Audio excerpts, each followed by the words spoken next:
ready to explore the Hebrew roots of your Christian faith? Then grab your Bible and let's get started. Shalom. Welcome back to Tuesday night Torah Studies. I am greatly appreciated for this day that the Lord has given us.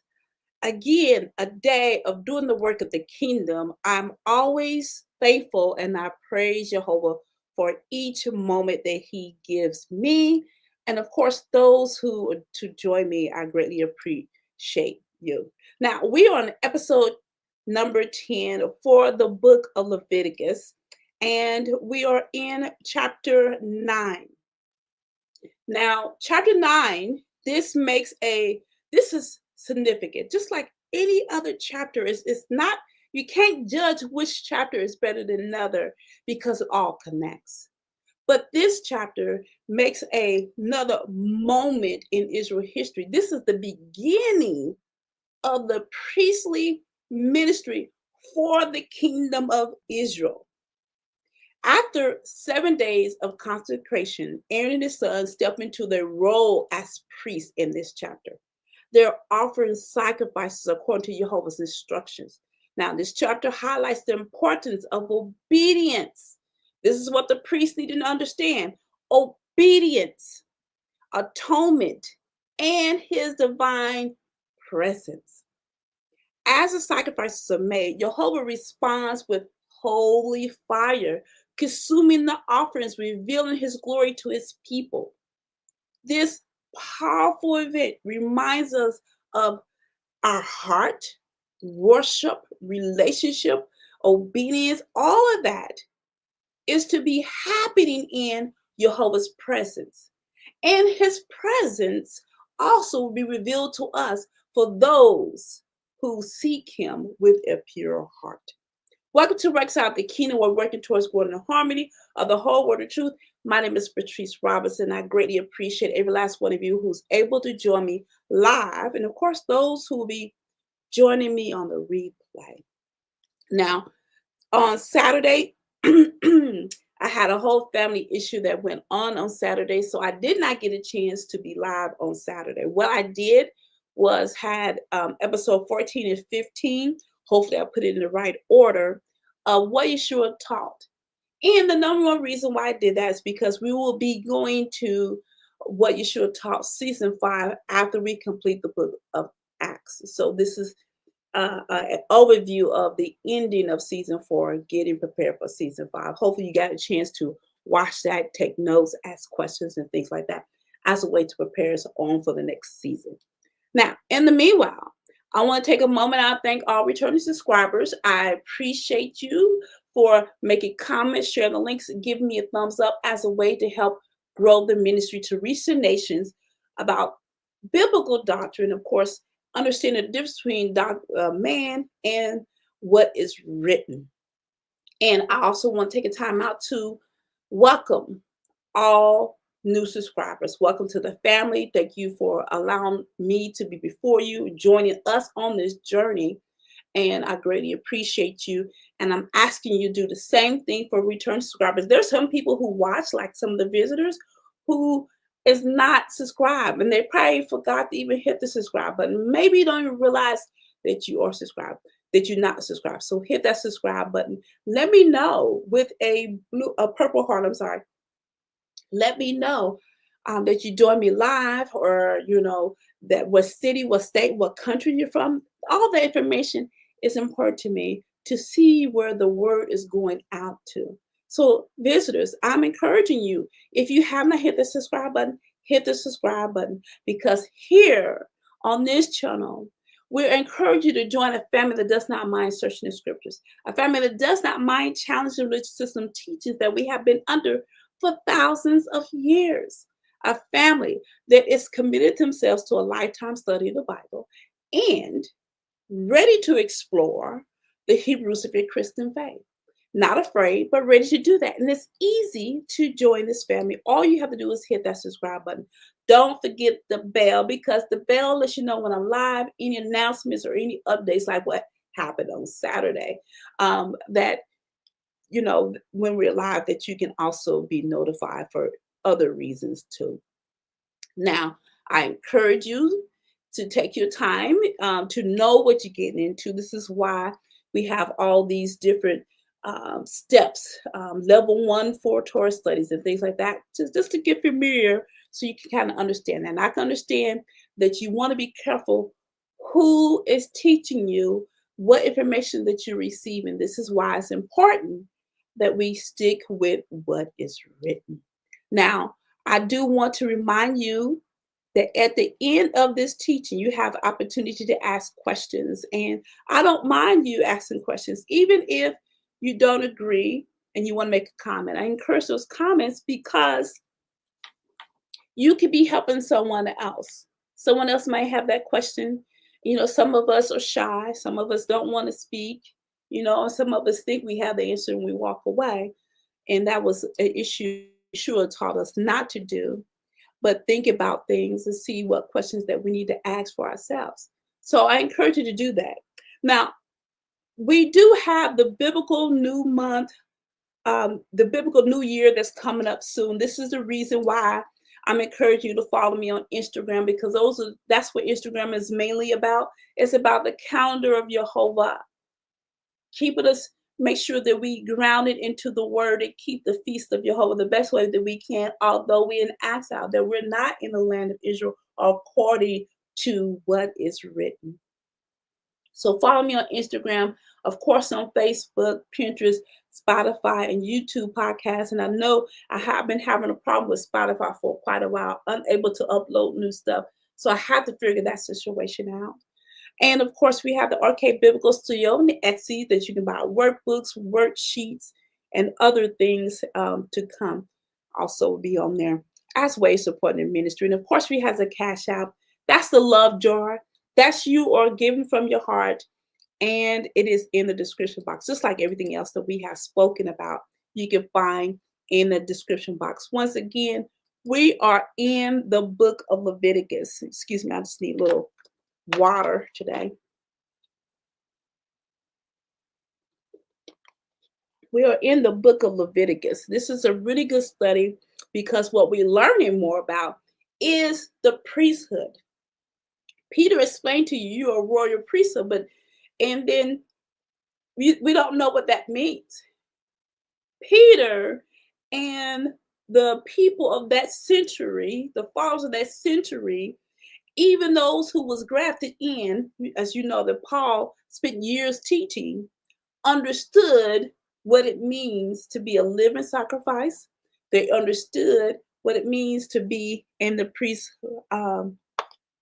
They understood what it means to be a royal priesthood. And these are the things that we are learning on this journey. So make sure you have your Bible before you, all your writing utensils, everything that you need for the study on today. And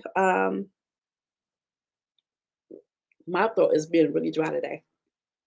And so what I'm going to do is bring up the previous chapter that we was on, which was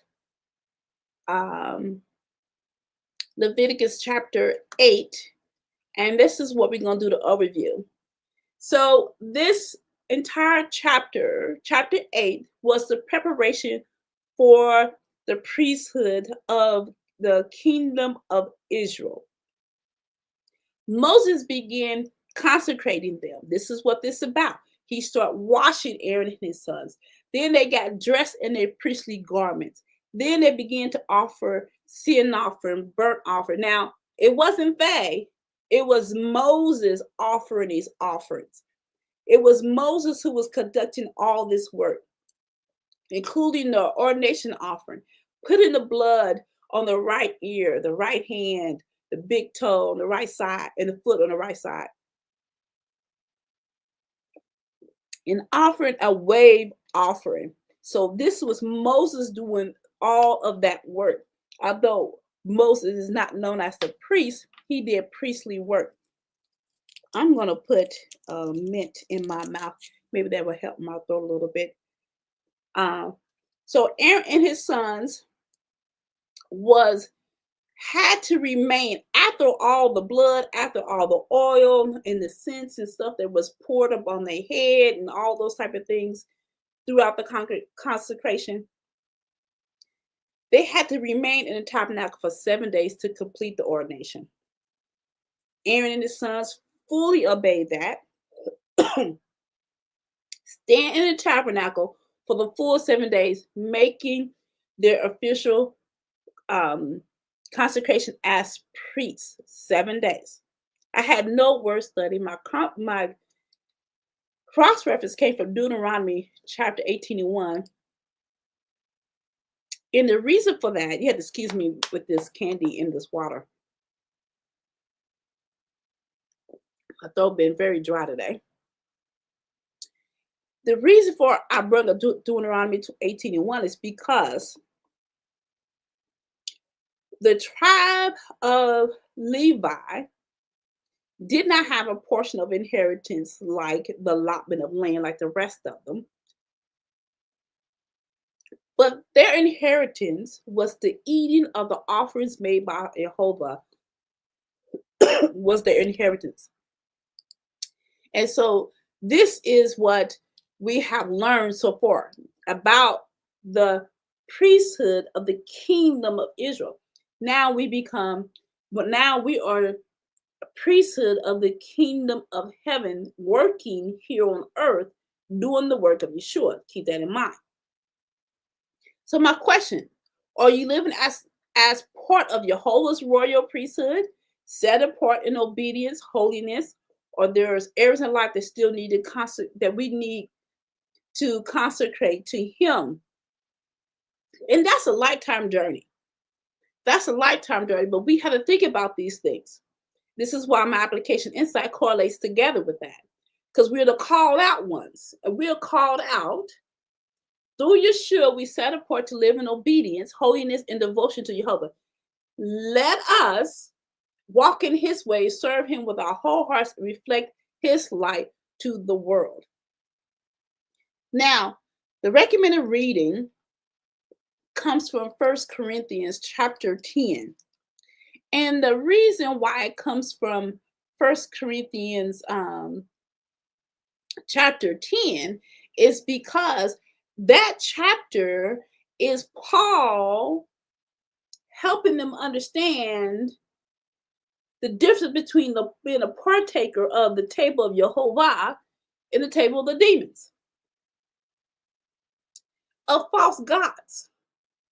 He teaches what we are to participate in, what we're supposed to align ourselves with. And this is what we have to understand as priesthood. We're not called to do and be with anything and everything, trying to be conformed. He said, don't be conformed to this world. It's so easy to be conformed to this world. And many of us, including myself, there are things that we do that is of the world, and we have to be able to allow the Holy Spirit to help get that out of us.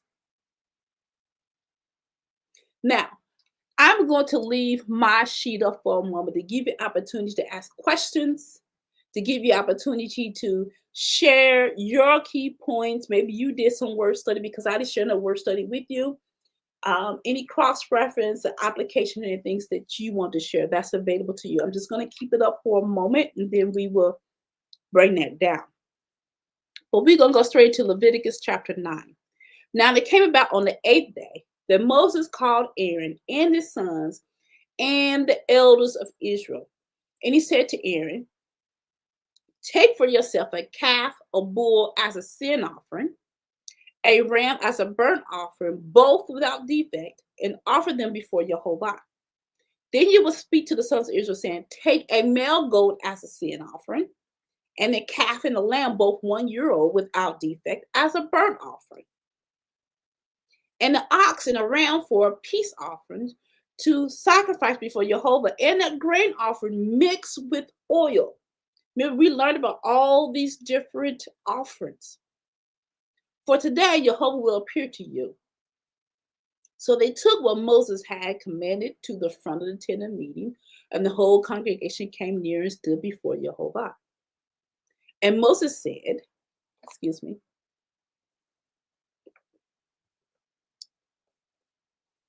this is the thing which Yehovah has commanded you to do, so that the glory of the Lord may appear to you. This is a thing which Jehovah has commanded you to do, so that the glory of the Lord may appear to you. Moses then said to Aaron, come near to the altar and offer your sin offering, your burnt offering, so that you may make atonement for yourself and the people. Then make the offering of people, so that you may make atonement for them, just as Jehovah has commanded. And Aaron came near to the altar, slaughtered the calf of the sin, and offered which was for himself. Again, this is on the 8th day after the consecration. Remember, they had to be there for 7 days. Moses instructs Aaron to begin his priestly service by offering sacrifices. Aaron is to present a sin offering, a burnt offering for himself to make an atonement. Then he must offer sacrifice for people, including the sin offering, the burnt offering, the grain offering, and the fellowship offering. Now, those depends on which form of the Bible that you're using. As Yehovah commanded him, he was doing that work. And then we get to verse number 7. Moses tells Aaron to make atonement for himself before making atonement for the people.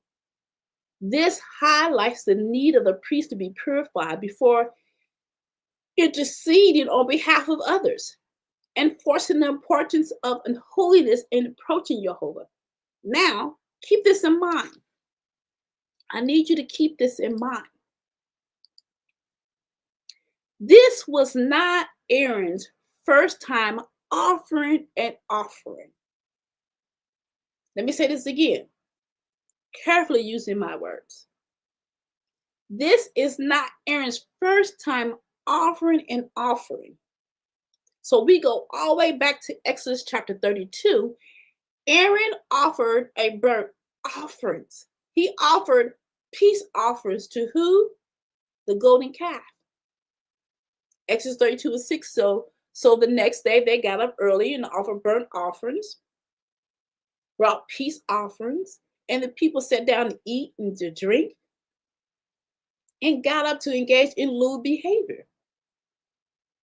See, the golden calf, you can come as you are. The golden calf, you don't have to try to be holy. The golden calf, you can live any way you want to live. There's no standards. Just believe, serve, offering, worship the golden calf. You can show up and keep living the life the way you want to and still serve the golden calf.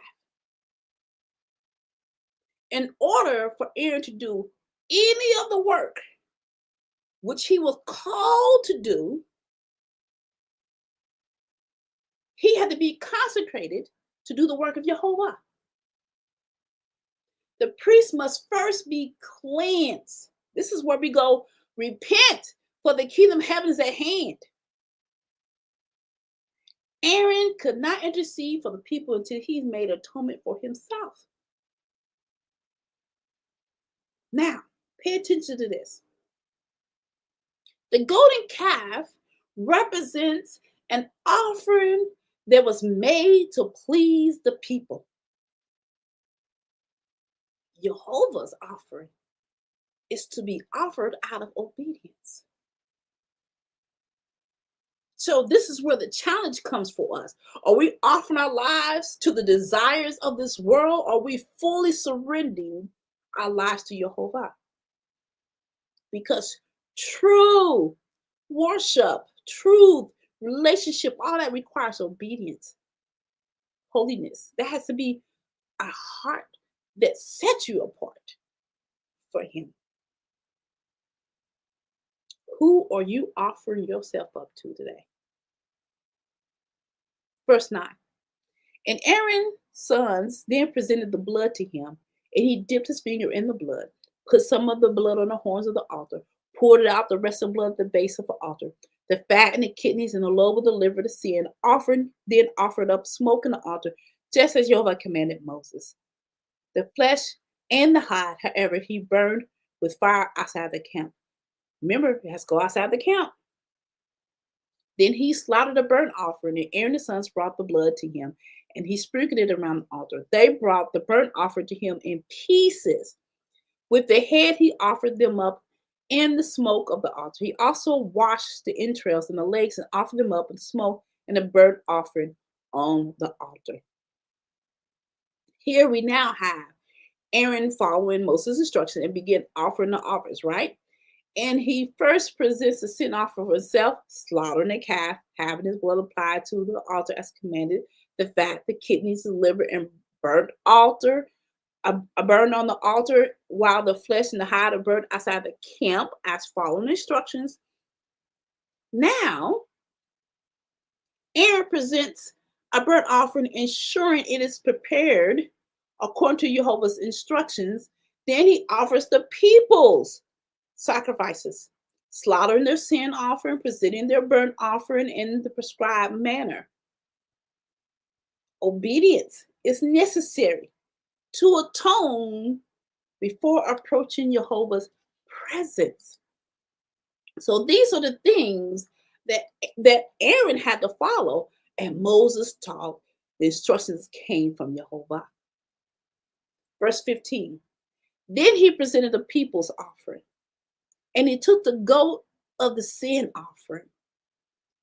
Now, the goat of the sin offering reminds you of Day of Atonement, right? Which was for the people.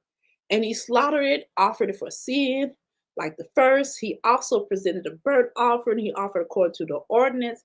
Next, he presented a grain offering, filled his hand with some of it, offered it up in the smoking altar beside the burnt offering in the morning. Then he slaughtered the ox and the ram, the sacrifice of peace offering, which was for the people. And Aaron's sons brought the blood to him. He sprinkled it on the altar as the portions of the fat from the ox, from the ram, from the fat tail, the fat covering the kidneys, the lobe, and the lobe of liver, and now placed a portion of the fat on the breast. And he offered them up in the smoke altar. But the breast and the right thigh Aaron presented as a wave offering. You see all these offerings we've been learning about? We are seeing everything that Moses was told to do, the things that Moses do. Now we're seeing Aaron actively doing the work. So he offered this a wave offering before Yehovah, just as Moses has commanded him. So after making atonement for himself, Aaron turns to offering the sacrifices for the people. Present the people's sin offering, male goat sacrifices, just as he did for his own. Then he offers the burnt offering, following prescribed instructions. He also presents the grain offering, taking a handful of the grain, burning on the altar alongside the morning burnt offering. It's important you hear about the morning burnt offering, because remember, there's a burnt offering in the morning and there's a burnt offering at night.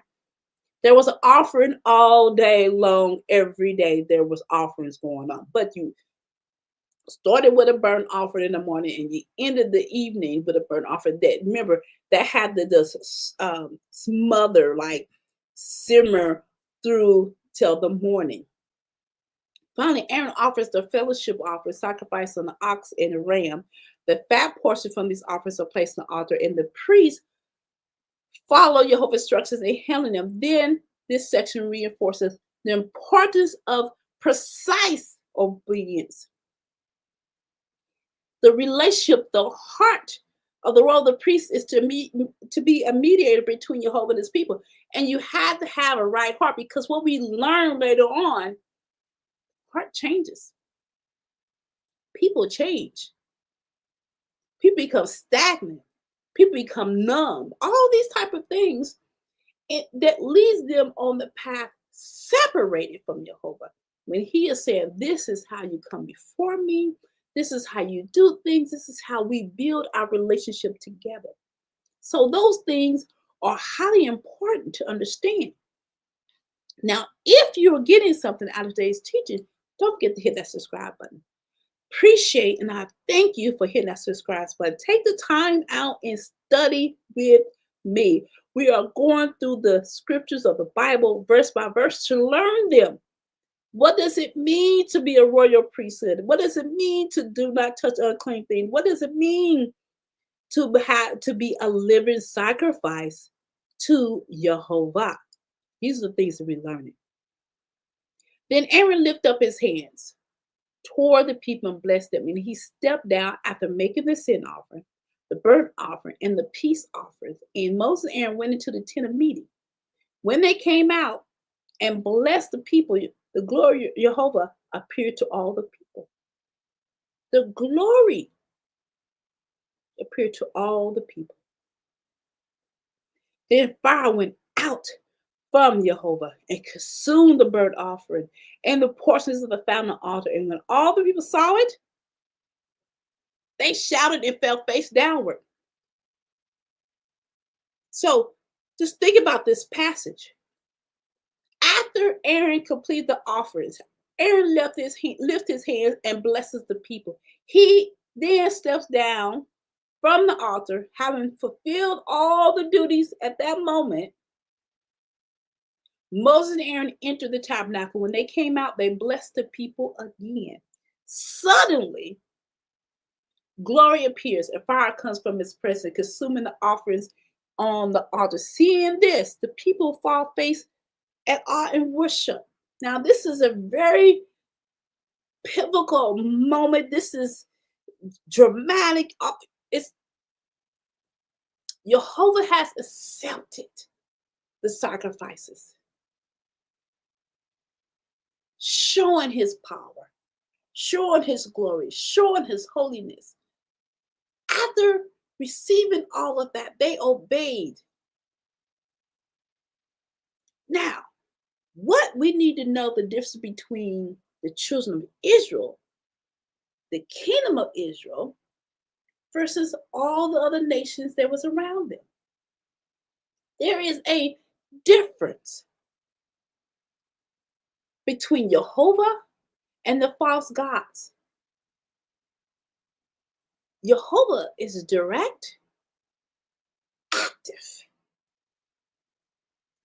His acceptance of the sacrifice, his divine confirmation that this was pleasing to him, just in this passage 22 to 24.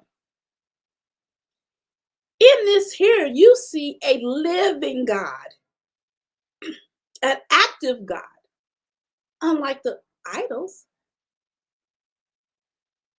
Yehovah is engaging with his people because he is having a relationship with his people.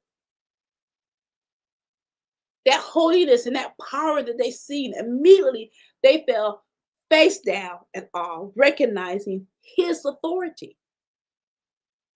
That's Yehovah. The false gods, the pagan religions, the priests had to set the fire themselves because their idols were lifeless and powerless.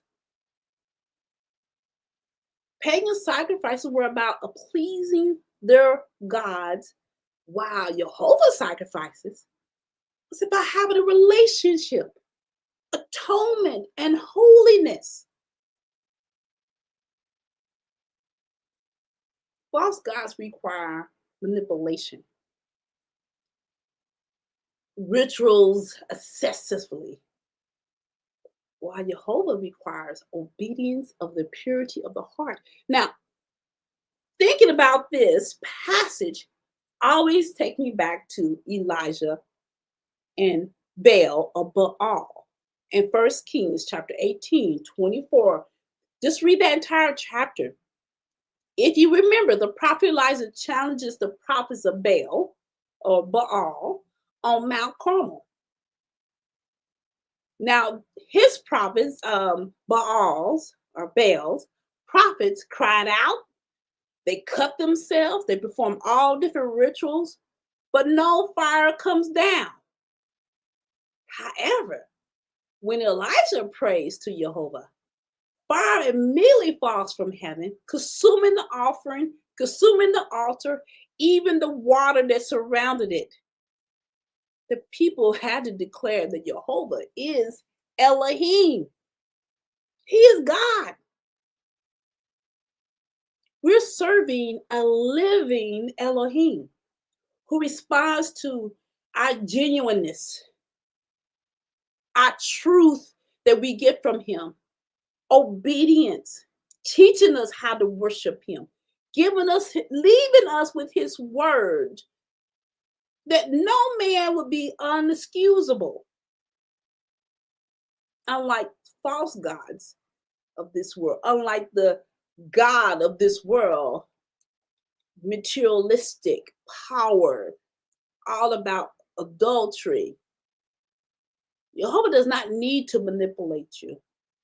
Instead, he gives you a choice. He calls us to holiness. We are to surrender fully to him, and he reveals himself to us. As we draw unto him, he draws to us. We are serving a living Elohim. Leviticus chapter 9 was a wonderful example of a living God who wants to have a relationship, who wants to fellowship with his people. They're teaching Aaron and his sons how to be a mediator for the people, because what the people have done. First, he wanted all the people to be the part of the priesthood. Through a series of prescribed sacrifices, they seek atonement for themselves, Aaron and his sons, and for the people, demonstrating the necessity of obedience, purification before approaching Yehovah.